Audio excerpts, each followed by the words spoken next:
want to go ahead and bring in A.T. Smith, former Secret Service Deputy Director and CBS News analyst, national security contributor. A.T. Smith, thank you so much for joining us. Just based on what we're talking about right now, what is going through your mind? What are your thoughts on this investigation?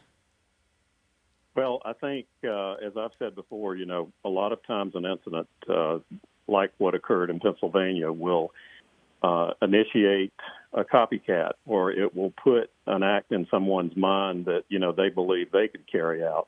And this has a lot of those similarities. Obviously, it looks like an AR-15 style rifle. Looks like a backpack was used. As we know, the assailant in Butler was able to collapse the weapon down enough to get it into a backpack. So it does look like there's a lot of similarities here. And again, an incident, as I said, will always bring some copycats out, or people that, are wannabes and want to either try to finish what the other shooter was not able to do, or, for their own reasons want to do that. The good news here is obviously he was detected early enough, and law enforcement there from not just the Palm Beach area, but the surrounding counties obviously worked hand in glove together, and they were able, just based on, from what I've heard, the citizen's account of the car description or tag number, they were able to react quickly. And, thank goodness the guy's been arrested, and it sounds like he is in custody. What are your thoughts on that particular detail from the Palm Beach County Sheriff, that an agent saw the barrel of a gun sticking out of the fence and engaged the individual? I mean, just the eagle-eye nature of the job, but, the advance team obviously looking for anything out of the ordinary, but a spectacular spotting that likely averted disaster. Yes, absolutely. And I guess we will, I know we will hear more about that as this unfolds, but pretty much to the sheriff's description, in a public venue or semi-public such as this, where you have other folks there playing, golf, they create sort of a bubble, and they secure a 2, 3, sometimes a little bit more whole area as the former president would move along. Keeping in mind, in an open area like this, we're also probably going to have the counter snipers that are there. And if not the counter snipers, that agent that was able to identify the gun from that distance probably was using some long-range binoculars and things, of that nature, the optics of it, so that they were able to look well ahead of either where they were, or certainly that bubble that was moving along with the former president as he played. So I would imagine that, that will eventually come out, that it would not surprise me that they weren't using long-range binoculars and things like that. And that's ultimately what allowed them to see this guy this far out. A football field away, is that relatively close, in your opinion, A.T. Smith, for a suspect with a weapon to be able to reach in the former president's vicinity? It is.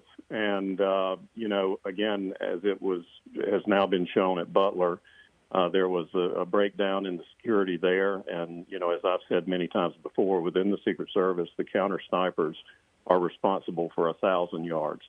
You always have to weigh that against the locale that you're in. This was not obviously a public event or a rally. This was simply former president playing golf in the afternoon. So there is only so much they can do in terms of securing distance. And it seems to me that they were doing that, as the Secret Service has done in the past when protectees want to play golf or they're out like that.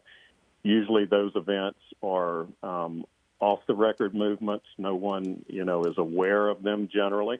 But again, it's hard to keep things like movements of a former president and what we've seen in the last few weeks a secret. But at the same time, the service designs those advances trying to allow not only him to operate in a safe environment, but at the same time, if this course is open to the public or the members, allowing them, to be a part of what they obviously are doing and have purchased. So there's always a little bit of a trade-off there. And in this scenario, the difference is this was not a public rally. It was, my guess is that it was an off-the-record movement, and certainly not anything that was publicized ahead of time. Having said that, it is troublesome that apparently this individual was able to figure out where they were. And, and again, the investigation now that the FBI will have to conduct post his arrest, whether it's interviews with him or other folks that may be aware of him, I think it'll be important to see, if he did some sort of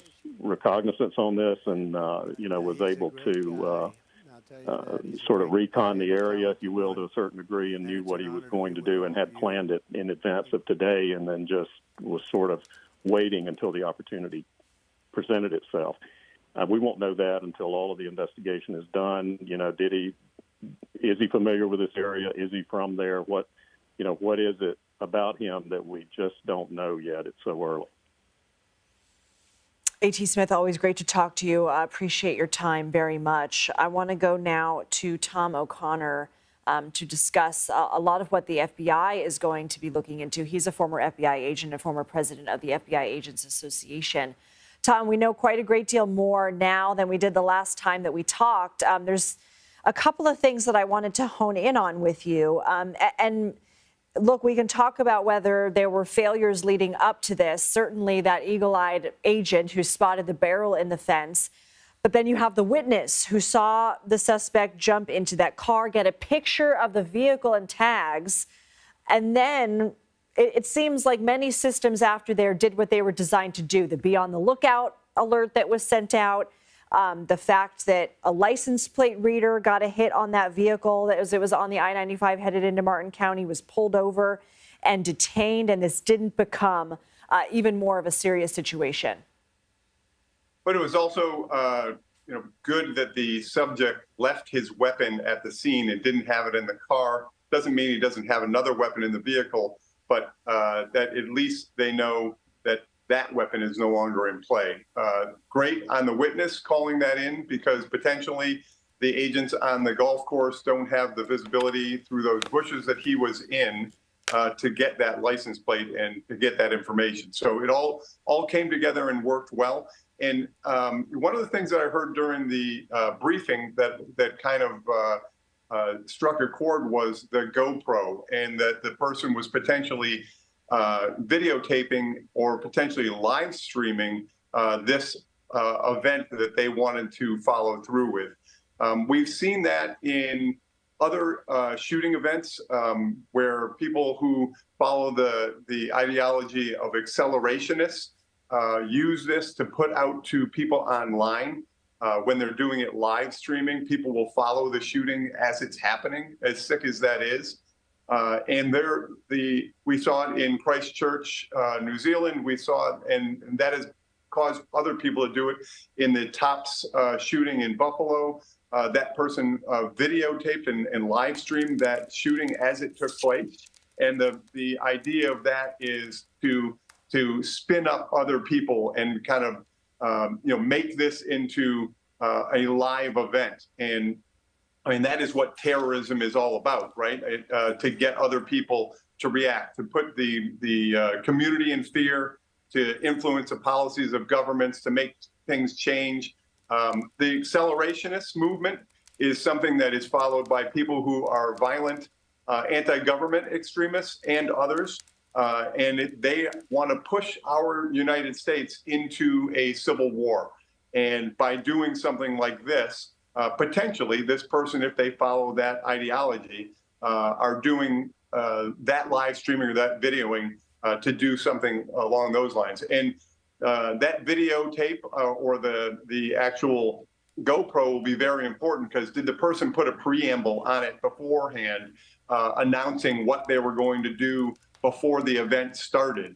So what's on that GoPro, and was it live streamed? All of this stuff is something that will be looked into and found out if that is something that the person was using this event for a greater purpose in their eyes, other than unfortunately trying to kill a former president.